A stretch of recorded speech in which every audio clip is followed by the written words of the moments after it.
So we got this screen on the vent. None of the air can come out at all. My hands here, no air's coming out at all. So they're keeping the pest out, but your dryer is never gonna work like that. It's super dangerous. Watch what happens when I take it off.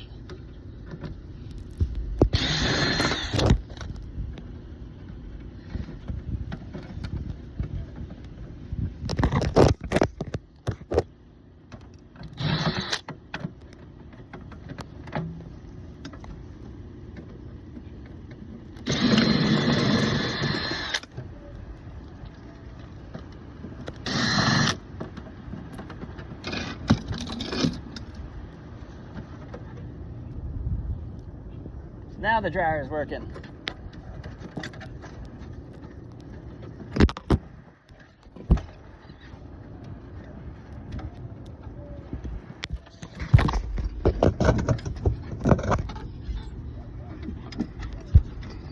There's already a door here that closes when it's not on.